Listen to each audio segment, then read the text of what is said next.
Breathe in, very slowly breathe out. मनात कोणते विचार येऊन देऊ नका. लक्ष फक्त श्वासावर केंद्रित करा. श्वास आत घ्या, स्लोली बाहेर सोडा. माझ्या मागून मोठ्याने प्रार्थना म्हणायची आहे. ओम सहनाववतु सहनौ भुनक्तु सह वीर्यं करवावहै तेजस्विनावधीतमस्तु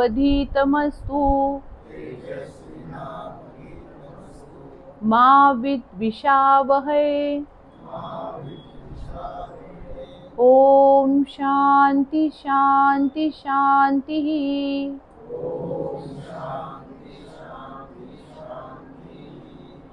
डोळे बंदच ठेवा. खोल श्वास आत घ्या, स्लोली बाहेर सोडा.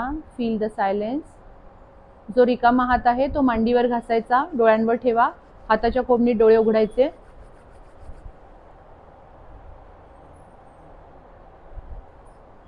Okay, get relax. निवांत बसा, सगळे निवांत बसा. ओके, मी बऱ्याच दिवसांनी आता तुमच्या समोर आली आहे, पण लास्ट टाइम मी जेव्हा म्हटलं होतं की प्राणायाम कोण कोण करतं आणि बऱ्याच जणांचे हात खाली होते, मग मी परत त्याच्यावर थोडंसं सांगितलं. आज मी पुन्हा तोच प्रश्न तुम्हाला विचारते.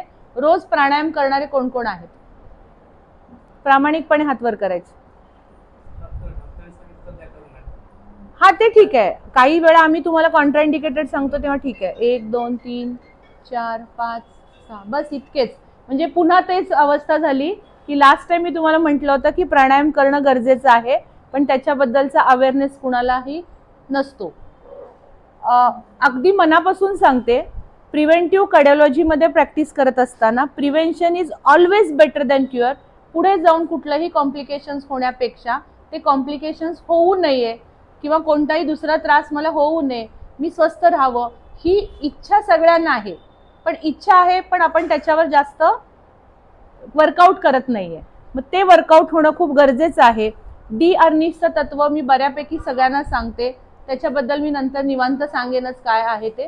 पण सगळ्यात महत्त्वाची गोष्ट आहे की कमीत कमी डी अर्निशचं हे काही स्टेटमेंट्स होते, त्याला जगत मान्यता मिळालेली आहे. त्यातलं पहिलं असं होतं की कमीत कमी 45 मिनिट ते 1 तास तुमचा व्यायाम होणं गरजेचं आहे आणि सायमल्टेनियसली 15 ते 20 मिनिटासाठी प्राणायाम आणि योगासनसाठी वेळ द्या. हे अमेरिकनच्या लोकांनी पण सांगितलंय, ज्याला जगत मान्यता मिळाली. जे स्वतःचं नॉलेज हे आपलं इंडियन नॉलेज आहे आणि आपण त्याच्यावर फारसं वर्कआउट करत नाहीये. का? कारण मॅक्सिमम टाइम मी टीव्ही बघेन, मी मोबाईल बघेन, मोबाईलमधले यूट्यूबवर जाईन, इंस्टाग्रामवर जाईन, त्याचे रील्स बघेन, उगीच टू टू टू टू टी टी टी टी मी ऐकेन, पण मी प्राणायाम करणार नाही. अहो डॉक्टर वेळच मिळत नाही. बरोबर, कॉमनली की डॉक्टर वेळच मला नसतो. आज मी अशा पद्धतीने तुम्हाला प्राणायाम शिकवणार आहे की तुम्ही रिक्षात बसलेला असाल, गाडीत बसलेला असाल किंवा कुठेतरी ऑफिसमध्ये कुठल्या तर ऑफिसच्या बाहेर बसलेला आहे, तर अशा ठिकाणी सुद्धा तुम्ही प्राणायाम करू शकता. प्राणायाम ह्या गोष्टीसाठी वेगळं काही करायची काही गरज नाहीये. फक्त एक मात्र नियम आहे, तो म्हणजे हवा शुद्ध पाहिजे. म्हणजे जर आता इतकं पोल्युशन आहे आणि मी बसलोय, गाडीचा धूर उडतोय आणि मी तिथं प्राणायाम करतोय, असं काही करायला जाऊ नका. तिथली हवा ही खेळतीच पाहिजे. आता आज मी तुम्हाला पुन्हा एकदा त्याच्याबद्दलचा अवेअरनेस देणार आहे. 2 ठिकाणचं कंपॅरिझन करणार आहे. कारण तुमचं कॉमनली एक कन्सेप्ट आहे की मी रोज चालतो डॉक्टर, रोज मी फिरून येतो आणि माझा व्यायाम व्यवस्थित होतोय आणि मला आता दुसरं काही करायची गरज नाहीये. माय डिअर फ्रेंड्स, असं नाही. चालणं, फिरणं, तुम्ही एक्सरसाइज, जॉगिंग करता किंवा काय म्हणतात स्विमिंग करता, हे सगळे, किंवा काही बॅडमिंटन खेळायला जातात, काही कोर्टवर जात असतात, तर ही सगळे तुमचे कार्डिओ रेस्पिरेटरी एक्सरसाइज आहेत. ते गरजेचेच आहेत, कारण ते काय करतात, तुमच्या हृदयाची गती वाढवतात आणि मॅक्सिमम ब्लड सप्लाय जो आहे तो सगळीकडे जास्त खेचला जात असतो. परंतु ज्या काही रक्तवाहिन्या आहेत त्याची लवचिकता वाढवणं, बरोबर, आणि जे काही रक्त जातंय ते मॅक्सिमम ऑक्सिजन कॉन्सन्ट्रेशन तिथपर्यंत जाणं ही तितकीच गरजेची बाब आहे. त्यामुळे मी अगदी हात जोडून विनंती करते की कमीत कमी 5 ते 10 मिनिटासाठी प्राणायाम करायची सवय ठेवा. आता व्हॉट इज प्राणायाम, काय आहे प्राणायामला एवढं महत्व का दिलं गेलंय? तर इथे जेवढे कोण हिंदूज असतील, आपण पूजा अर्चा करतो तेव्हा काय म्हणतात? प्राणाय स्वाहा, अपानाय स्वाहा, व्यानाय स्वाहा, गुरुजी आपल्याकडनं म्हणून घेतात. अशा प्रकारचे 5 प्रकारचे प्राण आहेत की ज्याचा कंट्रोल आपल्या सगळ्या शरीरावर आहे. जी हालचाल आपल्या सगळ्या शरीरात होते, विचारांची गती, हृदयाची गती, आतड्यांची गती, तुमच्या लघवीला होणं, संडासला होणं, ह्या सगळ्या ज्या गती आहेत, ही क्रिया आहेत, ह्या क्रियेवर कंट्रोल करणारा जो घटक आहे त्याला आयुर्वेद शास्त्रामध्ये म्हणजे वात किंवा वायू असं म्हटलेलं आहे. अशा प्रत्येक ठिकाणचे वायू आहेत, त्यातला पहिला एक सगळ्यात महत्वाचा वायू आहे तो म्हणजे प्राण, जो प्राणो हृदयस्थिता असं म्हटलेलं आहे की तो छातीच्या पिंजऱ्यामध्ये असतो. छातीच्या पिंजऱ्यामध्ये 2च ऑर्गन आहेत, कुठले कुठले? फुफ्फुस आहे आणि हृदय आहे.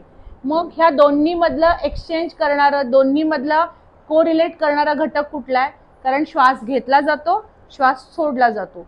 श्वास घेताना काय आहे? आपण भरपूर ऑक्सिजन आत घेतोय, सोडताना कार्बन डायऑक्साईड बाहेर सोडतोय.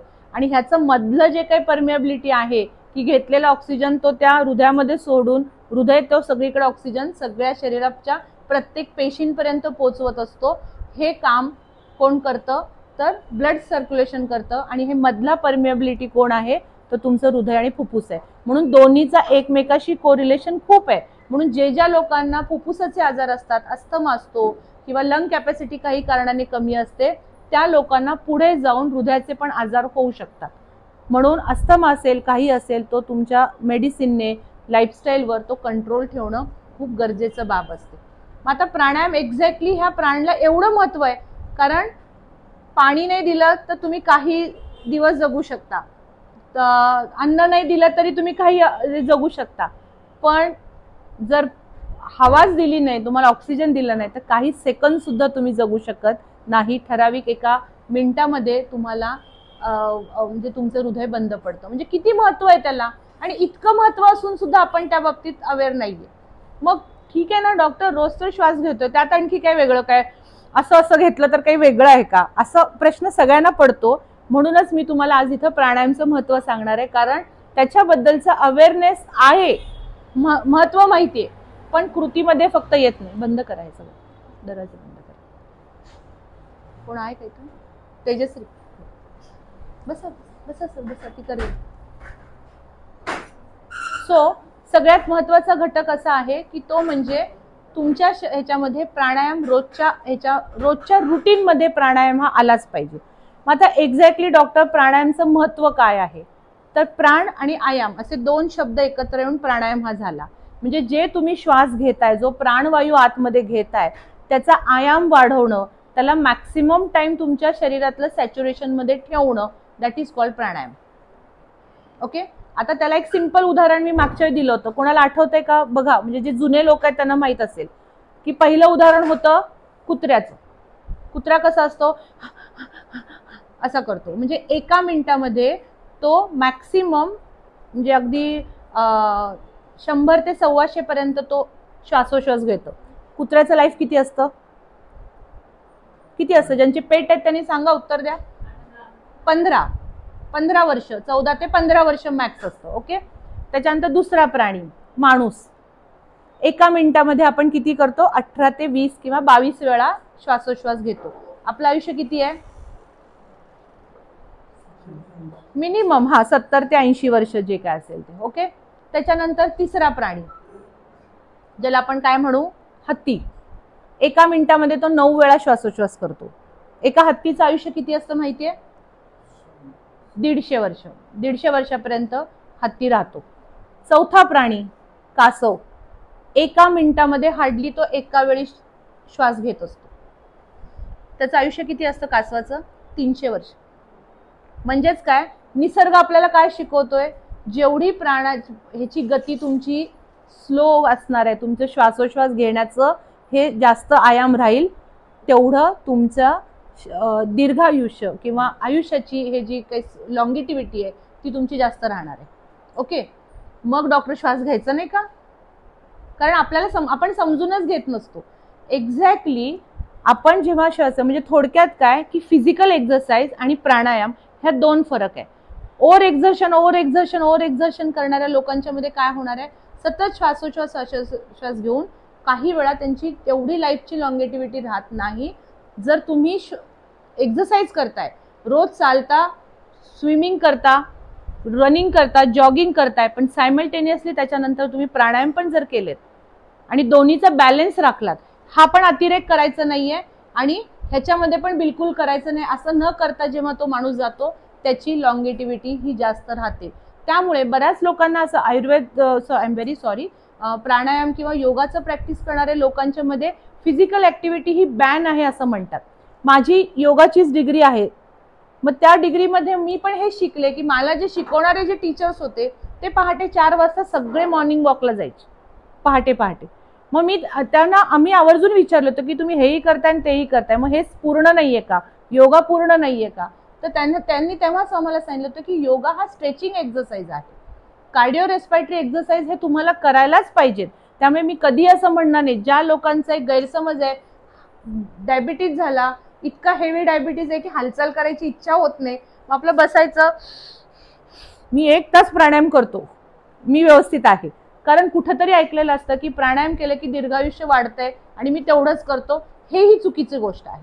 तुम्ही कार्डिओ रेस्पिरेटरी एक्सरसाइज केलेच पाहिजेत. रोजचं 30 मिनिट 45 मिनिटं वॉक हा झालाच पाहिजे.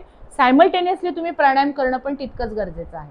मग आता एक्झॅक्टली हा प्राणायाम जेव्हा तुम्ही करत असता तेव्हा सगळ्यात महत्वाची बाब काय, मी तुम्हाला महत्व सांगते प्राणायाम का केलं पाहिजे. आता प्राण आणि आयाम म्हणजे तुम्ही श्वास घेता आणि श्वास सोडता. घेतल्यानंतर तुमचं शरीर हे मॅक्सिमम तुमचं लंग्स जे आहे ते ऑक्सिजनने भरलेले आहेत. ओके, आणि मग हळूहळू तो सोडायचा आहे. म्हणजे मॅक्सिमम टाइम ऑक्सिजन हा तुमच्या शरीरामध्ये राहिला पाहिजे, जेणेकरून प्रत्येक पेशीला ऑक्सिजनचा पुरवठा हा चांगला मिळतो. हे बेसिक गरज, ही बेसिक प्राणायामचं महत्व आहे. मग बऱ्याच ठिकाणी 3 प्रकारचे तुम्हाला शिकवतात. इथं प्राणायाम माहित नाही असं कोणीच नसणार आहे. हार्डली मला वाटतं 1-2 बोटावर मोजण्या इतपत लोक की नाही पहिल्यांदाच ऐकतोय असं नाहीये. त्या बाबतीत रामदेव बाबांना थँक्यू म्हणा की त्यांनी प्राणायामच्या बाबतीमध्ये इतका अवेअरनेस सगळीकडे डेव्हलप केला. पण इंडियन नॉलेज आहे, आपल्याला ते घ्यायची इच्छा नाहीये, कारण असं लोकांना वाटतं की मी चालून आलो की मी आता व्यवस्थित झालो. आता एक्झॅक्टली प्राणायाम काय आहे, तर श्वास घ्यायचा आहे आणि श्वास सोडायचा आहे. त्याच्या 3 क्रिया सांगतात. पहिली पूरक, भरून घ्या श्वास. कुंभक, तो श्वास आत रोखून धरा, म्हणून आम्ही तुम्हाला सांगितलेलं आहे, कारण तुमच्या आत्ता हृदयावर लोड असल्यामुळे हृदयावरचा जास्त ताण वाढवायचा नाही, म्हणून आम्ही प्राणायाम वगैरे अशा क्रिया शक्यतो अवॉइड करतो. पण ते कोणाच्या, ज्यांचा हार्ट एकदम वीक झालेला आहे किंवा काही सर्टन कंडिशन्स असतात. पण कुंभकाची क्रिया आणि नंतरची क्रिया आहे ती रेचक. ओके, म्हणजे पूरक श्वास भरून घेतला, कुंभक श्वास आतमध्ये काही काळासाठी शरीरामध्ये तसाच ठेवला आणि हळूहळू रेचकाची क्रिया करायची. त्यात पण परत 2 प्रकार आहेत, अंतःकुंभक आणि बहिकुंभक. म्हणजे श्वास घेतल्यानंतर आतमध्ये तो काही क्षणात तो कोंडून ठेवायचा आहे, त्याला अंतःकुंभक म्हणतात. मग श्वास सोडला, रेचकाची क्रिया झाली की परत काही वेळासाठी तुम्ही श्वास घ्यायचा नाहीये, त्याला बहिकुंभक पण म्हणतात. पण तुम्ही सगळे कार्डियक पेशंट्स आहात. मी प्रत्येक बीपी, डायबिटीजच्या आणि त्यातल्या त्यात ज्यांना कार्डियक एपिसोड झालेला आहे, हार्ट अटॅक येऊन गेलाय, एंजिओप्लास्टी बायपास झाली आहे, असे तुम्ही मॅक्सिमम लोक आहात. या सगळ्यांसाठी मी सांगते की इथे आपल्याला कुंभकाची कुठलीही क्रिया करायची नाहीये, ना अंतःकुंभक ना बहिकुंभक. मग पूरक रेचक, पूरक रेचक यालाच म्हणतात अनुलोम विलोम प्राणायाम. प्राणायामचे खूप प्रकार आहेत. शीतली, शीतकारी, उज्जाई प्राणायाम, अनुलोम विलोम प्राणायाम. परंतु आपल्याला सगळ्यात महत्वाचा, तुमच्या सगळ्यांसाठी जो महत्वाचा आहे तो म्हणजे सिंपल अनुलोम विलोम प्राणायाम. आता अनुलोम विलोम प्राणायाम करताना डूज आणि डोंट सांगणार आहे, मग मी तुम्हाला कृती सांगणार आहे. डूज आणि डोंट्स मध्ये पुन्हा एकदा सांगते की सगळ्यात पहिलं, regularity is most important thing. प्राणायाम आज केलं, उद्या केलं, परवा 2 दिवस नाही केलं, परत केलं नाही केलं, त्याचे इम्पॅक्ट तुम्हाला तितका फायदा मिळणार नाहीये. तो जर रेग्युलर केला तर ते तुमच्यासाठी जास्त बेनिफिट राहणार आहे. दुसरं, प्राणायाम जिथं करता तिथली हवा ही खेळती राहिली पाहिजे. मग अशा ठिकाणची, आणि ती शुद्ध असलेली जास्त चांगली. नाही मला बाहेर जाता येत, नाही मी जास्त बाहेर फिरू शकत, जिथे तुम्ही घरी आहात खिडक्या उघडा, फॅन सुरू राहू दे आणि हवा खेळती राहू दे. तिसरा घटक, प्राणायाम करत असताना कपडे कंपल्सरी लूजच वापरायचे. टाईट कपडे घालून, एस्पेशली स्त्रियांच्या बाबतीत टाईट ब्लाऊज घालून वगैरे असे कुठलेही हे करायचं नाही. जेवढे मोकळे ढाकळे कपडे असतील तेवढे तुमच्यासाठी चांगले आहेत, की जे तुम्हाला यू फील इझी, ज्या कपड्यांमध्ये तुम्हाला इझी फील होते. तिसरा घटक, प्राणायाम करत असताना शक्यतो आधी 2 तास आणि नंतरचे म्हणजे जेवणाच्या आधी आणि जेवणानंतर लगेच 2 तास असे शक्यतो प्राणायाम करू नका. जेवढं रिकाम्या पोटी कराल तेवढं तुमच्यासाठी चांगलं असणार आहे. मी काय सांगते समजतंय ना? हां, तर आधी 2 तास म्हणजे जेवण झालं की लगेच प्राणायाम करू नका, आणि जेवणाच्या आधी तुम्ही करू शकता, पण जेवण झाल्यानंतर लगेच प्राणायाम करायचं नाही. कमीत कमी 2 तास ते 3 तास तुमचं पोट हे रिकामं राहिलं पाहिजे, कारण आपण श्वसनाचे हे करतोय, व्यायाम करतोय. आणि जेव्हा तुमचं स्टमक भरलेलं असतं आणि वरून जर तुमचं मधला फक्त डायफ्रॅम आहे, आणि ह्या सगळ्यात डायफ्रॅमचीच क्रिया आहे. मधला जो पटल आहे तुमच्या हार्ट आणि जठराच्या मध्ये एक पातळ पापुद्रा आहे, त्याचाच तर काम आहे हे सगळं. आणि मग हे जर फुल असेल तर ते वरती प्रेशर देतं आणि मग दमल्यासारखं होतं. म्हणून शक्यतो जेवण झाल्यानंतर कमीत कमी 2 ते मॅक्सिमम 3 तास प्राणायाम करायचे नाहीये. चौथी गोष्ट, प्राणायाम करत असताना लक्ष, कॉन्सन्ट्रेशन हे पूर्ण तुमच्या श्वासावर पाहिजे, की मी श्वासोश्वास घेतोय आणि मग फोडणी करपली वाटतं बहुतेक. नाही, मी किती वेळा सांगितलं तिला की हिंग टाकत जाऊ नको, आज ती काहीतरी वेगळी भाजी करते. आणि एस्पेशली स्त्रियांच्या बाबतीमध्ये विचारांची गती वाढवत बसायचं, किंवा पुरुषांच्या बाबतीमध्ये पण काही वेळा असं होतं, श्वासोर नाही, मला आता भेटायचं, याला मीटिंग आहे, मला आज तिकडे गेलं पाहिजे, मला आज असं केलं पाहिजे, असे कुठलेही मनातले विचार आणायचे नाही. जेवढं त्याच्यावर कॉन्सन्ट्रेट करता येईल तेवढं करा. म्हणजेच का करायचंय का त्याचे बेनिफिट्स मी नंतर सांगते. त्यानंतरचा महत्वाचा घटक आहे तो म्हणजे प्राणायाम करत असताना जो श्वासाचा आवाज आहे तो शेजारी बसलेल्या माणसाला पण गेला नाही पाहिजे. खूप ठिकाणी तुम्ही फिरायला जाता आणि आपण बघतो अगदी जणू काही असं सगळ्या दुनियेची हवा माझ्या आतमध्ये आली पाहिजे आणि पटकन गेली पाहिजे, असं कुठल्याही आविर्भावात राहू नका. प्राणायाम फक्त आपल्याला आयाम वाढवायचा आहे, श्वासाची गती वाढवायची नाही. जोर जोरात श्वास घेऊन काही करायची गरज नाहीये. आणि तिसरा महत्वाची गोष्ट आहे की कपालभाती मी करू का नको.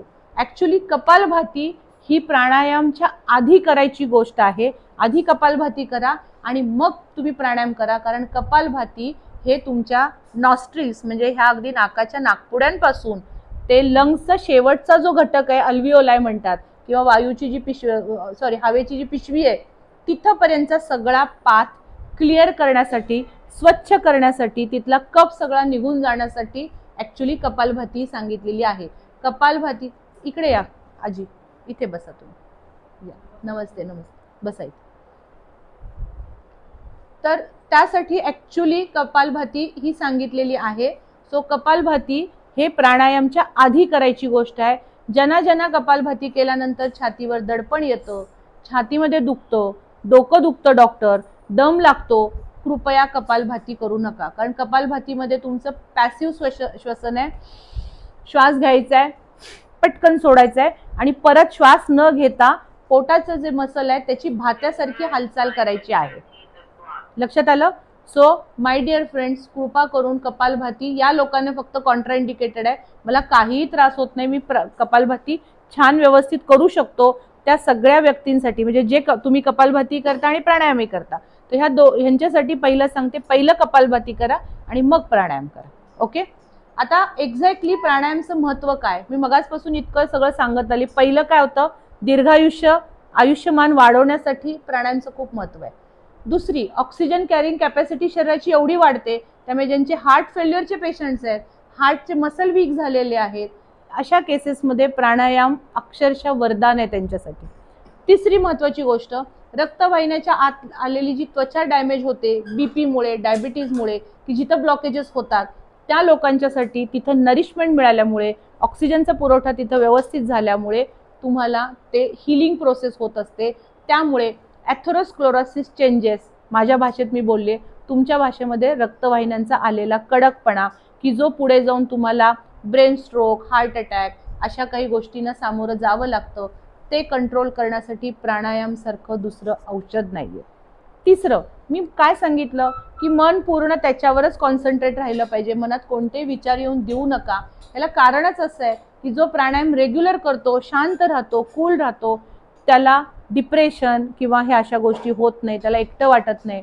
तिसरी गोष्ट, उत्साह वाढवण्यासाठी प्राणायाम खूप महत्वाचा आहे. बऱ्याचदा डायबिटीजमध्ये किंवा काही तुमच्या गोष्टी अशा फॅमिली आपल्या ह्याच्यामध्ये घडत असतात की आपण असे डिप्रेस राहतो, नाही डॉक्टर कशातच इंटरेस्ट येत नाही, आज मूडच येत नाही, नको पडून राहावं असं वाटतं.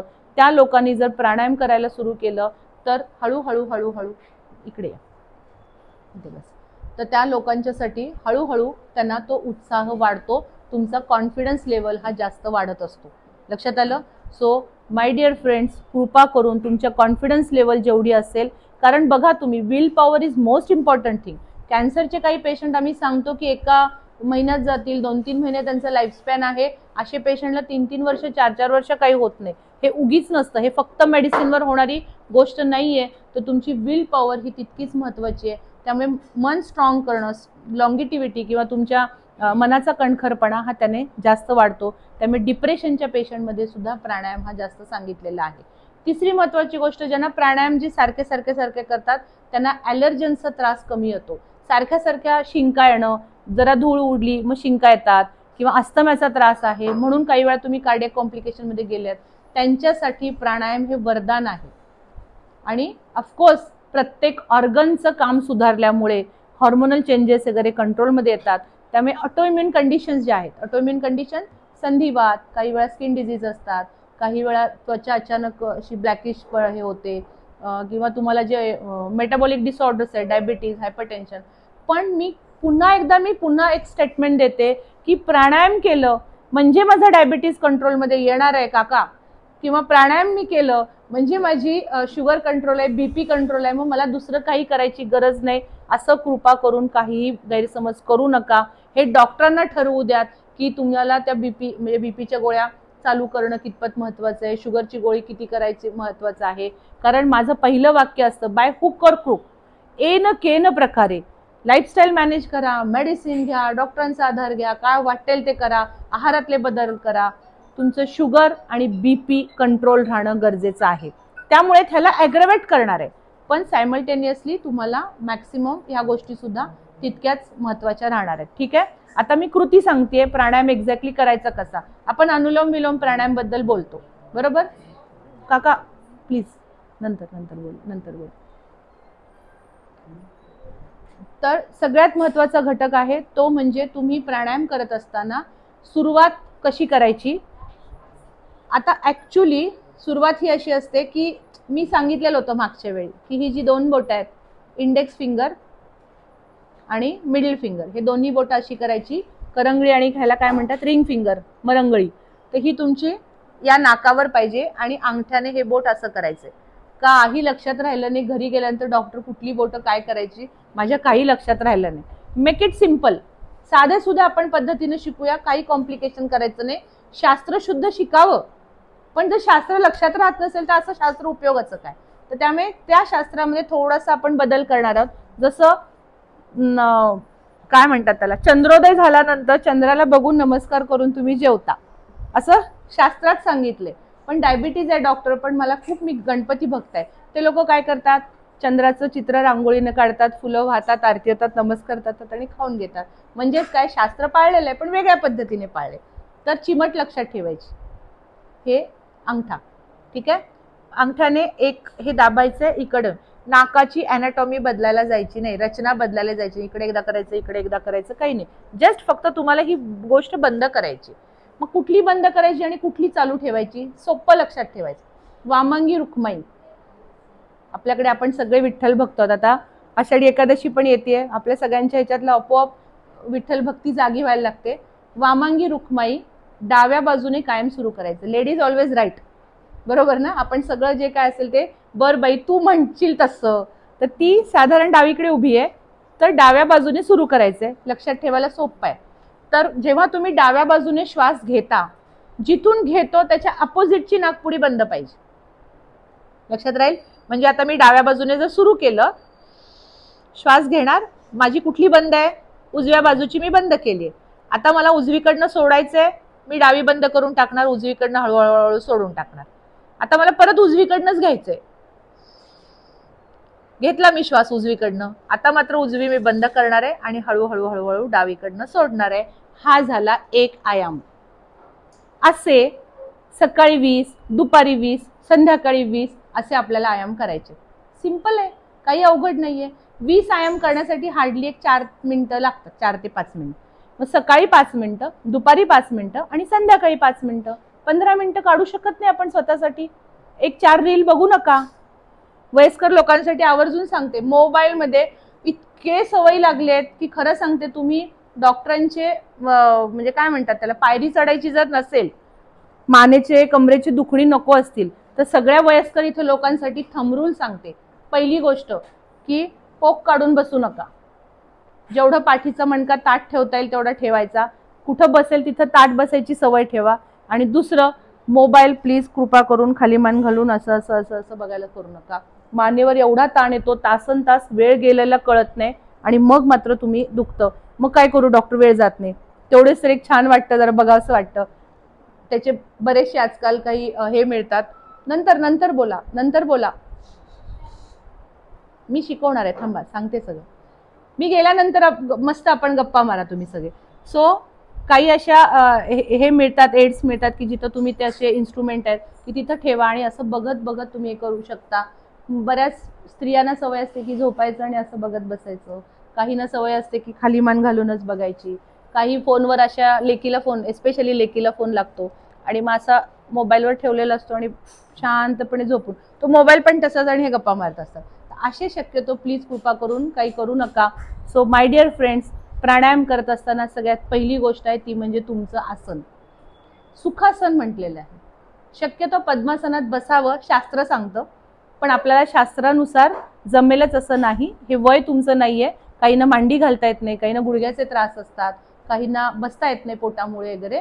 तर तुम्ही असे बसून, खुर्चीवर बसून जरी प्राणायाम केला तरी चालतो. नसेल मला मांडी घालता येते डॉक्टर, तर मांडी घालून बसा. पद्मासन पहिला नंबर, दुसरा नंबर अर्ध पद्मासन, तिसरा नंबर सुखासन मांडी घालून शांतपणे, आणि चौथा नंबर आहे तो म्हणजे खुर्चीवर. ओके. मग खुर्चीवर बसल्यानंतर समजा दोन्ही पाय असे स्ट्रेट ठेवायचे, पाठीचा मणका ताठ आणि अंगठ्याने उजवी नाकपुडी बंद करायची. करा, मी सांगते ना त्या पद्धतीने हे करा. मी सिंपल शिकवणार आहे, मग आपण 5 सेक करून घेणार पण आहे तुमच्याकडून. पहिल्यांदा काय करायचंय, डाव्या बाजूने श्वास घ्यायचा. ओके. डावी नाकपुडी बंद करायची. समजा मला डाव्या बाजूने श्वास घ्यायला मला 5 सेकंद लागलेत, मला 10 सेकंद लागले पाहिजेत श्वास सोडायला. सगळ्यात महत्वाचं स्टेटमेंट, जेवढा वेळ श्वास घेताय, जेवढे सेकंद तुम्ही श्वास आत घेताय, त्याच्या दुप्पट वेळ श्वास सोडायला लागला पाहिजे. त्यामुळे श्वास सोडण्याची जी क्रिया आहे ती अतिशय सावकाश सावकाश सावकाश करायची. परत श्वास घ्यायचा आणि पुन्हा सोडताना त्याची दुप्पट वेळ लागली पाहिजे. समजलं? कोणाला समजलेलं नाहीये? नाही समजलं डॉक्टर? श्वास घ्यायला जेवढे सेकंद लागतात त्याच्या दुप्पट वेळ श्वास सोडायला लागला पाहिजे. 1-2 स्त्रियांच्या मध्ये सगळे प्रमाणात असतं ना, एवढं वाटी पाणी, एवढं वाटी तांदूळ, ते त्या पद्धतीने फक्त चालू द्या. 1-2, एका वाटी तांदळाला 2 वाटी पाणी घालतो आपण, लाईक दॅट ओनली. 5 सेकंद समजा तुम्ही जर श्वास घेतला तर 10 सेकंद श्वास सोडायला लागला पाहिजे. सिंपल करताय? डावी नाकपुडी बंद करा. मी सांगत जाईन तसं आपण सिंपल हे करूया, जमेलच असं नाही. ओके. डावी काकू काही बघू नका, चिमट लक्षात ठेवा, हाताची काही बोटं लक्षात ठेवू नका. ओके. डावी नाकपुडी बंद करा अंगठ्याने. उजवीने श्वास, आय एम व्हेरी सॉरी, उजवी नाक बंद करा, उजवी नाकपुडी. डावीने श्वास आत घ्या. 1, 2, 3, 4, 5. ओके. डावी नाकपुडी आता बंद करा. उजवीने सोडायला सुरू करा. 1, 2, 3, 4, 5, 6, 7, 8, 9, 10. परत उजवीने श्वास घ्यायचा आहे. 1, 2, 3, 4, 5. बंद करा उजवी नाकपुडी. आता डावीने हळूहळू सोडायचा. 1, 2, 3, 4, 5, 6, 7, 8, 9, 10. कळलं? अजून कुणाला कळलं नसेल तर फक्त हात वर करा. सिंपल वे आहे. ठीक आहे. असे आता इथून मी गेल्यानंतर प्रत्येकाने 5-10 मिनिटं टीव्ही लावायचं नाही, कुणी एकमेकाशी बोलायचं नाही. मी असं करते तुम्ही तसं करता का? नाही. कंपल्सरी 10 आयाम करायचे रोज. सकाळी उठल्या उठल्या 25 आयाम, 20 ते 25 आयाम. दुपारी साधारण 3 ते 4 वाजता, कारण आपलं जेवण 12, 12:30, 1च्या दरम्यान झालेलं असतं, त्यामुळे 3 ते 4 वाजता पुन्हा 20 आयाम. आणि रात्री झोपताना 20 आयाम करू शकताय. सोपं आहे, काही अवघड नाहीये. तुम्ही म्हणाल, बऱ्याच जणांचं शंका आहे की तुम्हीच म्हणलात की फ्रेशनेस वाढतो, मग झोप येणार नाही का डॉक्टर? नाही. तुमच्या ऑक्सिजन म्हणजे तुमचे जेव्हा मेटाबॉलिझम व्यवस्थित जातं, शांत झोप लागते आणि ते झालं की शवासनामध्ये झोपून टाकायचं. थांबूया आपण. यात काही शंका आहे? ओके, मी थांबले तर फक्त आता 1-2 मिनिटं देते. जर कुणाची शंका असेल तर विचारा. नाही समजलं, मी सगळं सांगितले. प्राणायाम कधी करायचा, किती वाजता करायचा, कशा पद्धतीने करायचा, कपालभाती कधी करायची आणि प्राणायामचं महत्त्व काय आहे. त्यामुळे कृपा करून पुन्हा मी नेक्स्ट वीकला विचारणार आहे, त्यावेळी मॅक्सिमम हात वर आले पाहिजेत की डॉक्टर आम्ही रेग्युलर करतो. काही नाही, ॲटलिस्ट 20 आयाम तरी डेली सुरू करा. हळूहळू हळूहळू वाढवत न्या.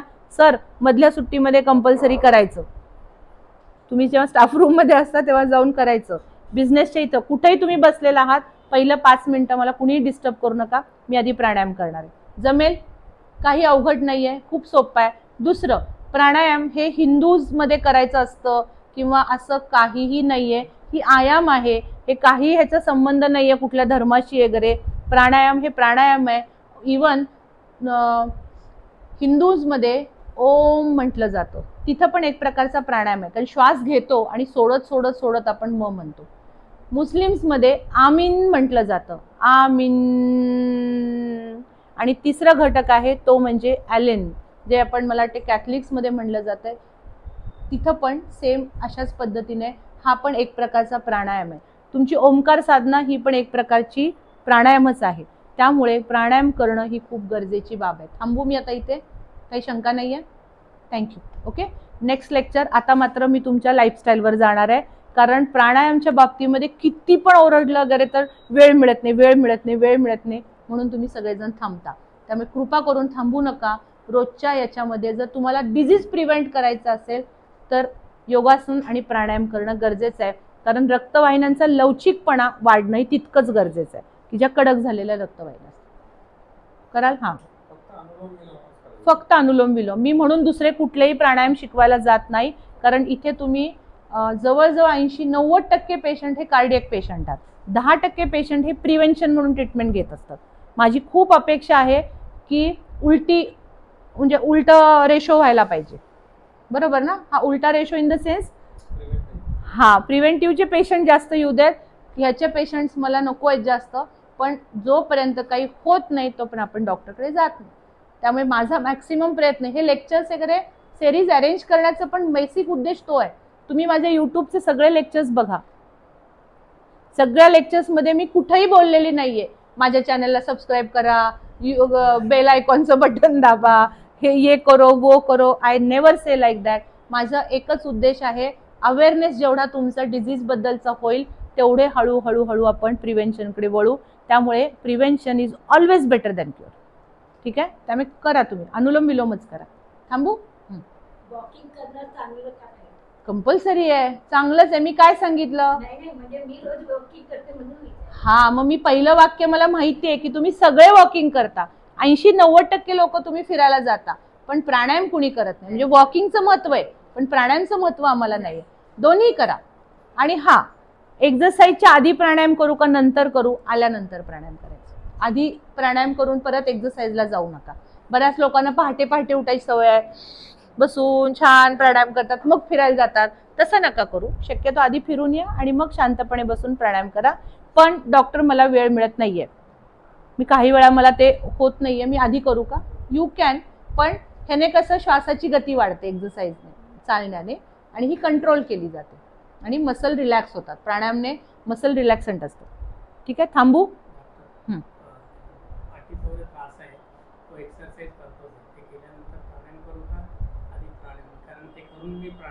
तुम्ही पाठीचे जे असतात त्याला स्ट्रेचिंग एक्सरसाइज म्हणतात, बरोबर? फिजिओथेरपिस्टने सांगितलेल्या गोष्टी आहेत तुम्हाला, तर त्याच्यासोबत आधी नंतर केलं तर चालतं, कारण प्राणायामनं पण आपल्याला तेच करायचंय. आधी नंतर तुम्हाला जसा वेळ मिळेल. स्ट्रेचिंग एक्सरसाइजचं मी नाही बोलले. इवन योगासनं करत असताना, बाबा मी योगासनं करतो तर मी आधी प्राणायाम करून मग मी योगासनं करतो, चालू शकतं. किंवा आधी आसनं करून मग मी प्राणायाम करतो, चालू शकतो. मी स्ट्रेचिंग करतो मग मी आधी नंतर करतो, चालतं. चालणं, धावणं, पोहणं, सायकलिंग, हे जे कार्डिओ रेस्पिरेटरी एक्सरसाइज त्याच्यानंतर शक्यतो प्राणायाम करा. ठीक आहे. Okay, nice question. ओके.